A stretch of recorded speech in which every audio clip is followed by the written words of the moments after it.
Kadapa corporation లో commissioner mayor మధ్య cold war నడుస్తుంది. కమిషనర్ తో సహా 8 మందికి పైగా మేయర్ షోకాజ్ నోటీసులు ఇచ్చారు. Commissioner, additional commissioner, SU, MHO manager, council secretary, ఇద్దరు ఆర్వోలకు కూడా నోటీసులు ఇచ్చారు. GHMC యాక్ట్ 88C కింద కూడా నోటీసులు ఇచ్చారు. ఈ నెల 13న ఎజెండా కాపీలో అందించిన ఎందుకు సర్వసభ్య సమావేశానికి హాజరు కాలేదంటూ కూడా షోకాజ్ నోటీసుల్లో తెలిపారు. ఎందుకు కౌన్సిల్ సమావేశానికి హాజరు కాలేదో వివరణ ఇవ్వాలని కూడా కోరారు.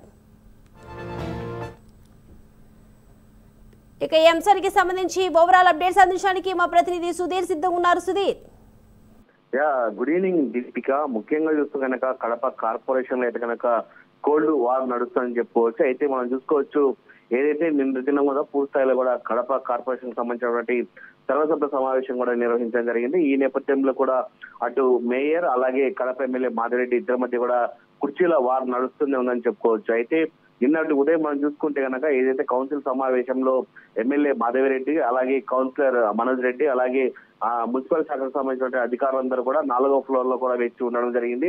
అలాగే మనం చూసుకుంటే కనుక వైఎస్ఆర్ కాంగ్రెస్ పార్టీకి చెందినటువంటి వైసీపీ కార్పొరేటర్లు అలాగే ఎవరైతే నగర మేయర్ సురేష్ బాబు కూడా పూర్తి స్థాయిలో కూడా మేయర్ ఛాంబర్ లోనే పూర్తి స్థాయిలో కూడా సమావేశం జరగడం జరిగింది. అయితే దీనికి సంబంధించినటువంటి మొత్తం మీటింగ్ కూడా దాదాపుగా కమిషనర్ కూడా ఇటీవల కాలంలోనే ఆయన ఒక లేఖ ద్వారా కూడా పంపించడం జరిగింది. ముఖ్యంగా చూసుకుంటే కనుక ఏదైతే హైకోర్టు ఇచ్చిన నేపథ్యంలో భాగంగా కార్పొరేషన్ కార్యాలయంలో ఎక్కడైనా మీటింగ్ నిర్వహిస్తానని చెప్పడం జరిగింది. ఈ నేపథ్యంలోనే ఏదైతే మేయర్ ఛాంబర్ సంబంధించిన 6 బయట పూర్తి స్థాయిలో కూడా ఆయన మీటింగ్ పెట్టడం జరిగింది. అయితే దాదాపుగా 29 సంబంధించినటువంటి అంశాలకు అజెండాలకు సంబంధించినటువంటి దానిపైన కూడా వాళ్ళు పూర్తి స్థాయిలో కూడా ఆమోదం తెలుపుకున్న పరిస్థితి అయితే ఉంది.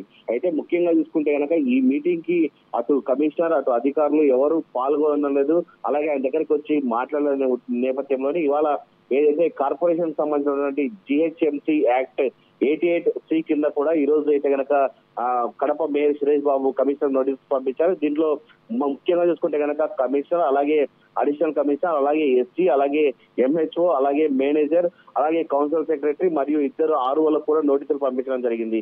అయితే వీళ్ళందరూ కూడా పూర్తి స్థాయిలో కూడా దాదాపుగా 7 రోజుల్లో కూడా నోటీసులకు వివరణ ఇవ్వాలని చెప్పి కూడా పంపించడం జరిగింది. అలాగే 30 మనం చూసుకుంటే కనుక 13వ తేదీన కూడా అజెండాకు సంబంధించిన కాపీలు కూడా మన సర్వసభ సమావేశానికి సంబంధించిన కాపీలు కూడా పూర్తి స్థాయిలో కూడా కమిషనర్ పంపించడం జరిగింది. దీనిపైన కూడా ఆయన లేఖ ఇవ్వలేదని చెప్పి ఈ షోకాజ్ నోటీస్ పంపించడం జరిగింది. అయితే ఈ కౌన్సిల్ సమావేశానికి ఎందుకు హాజరు కాలేదో సమాధానం ఇవ్వాలని వివరణ ఇవ్వాలని ఈ రోజు అయితే కనుక కడప మేయర్ సురేష్ బాబు అయితే కనుక ఈ 7 మందికి అయితే కనుక షోకాజ్ నోటీసులు పంపించాలని చెప్పుకోవచ్చు. అయితే దీనిపైన కమిషనర్ ఎటువంటి స్పందిస్తారో దానిపైన మనం వేచి ఉందని చెప్పి దీపిక.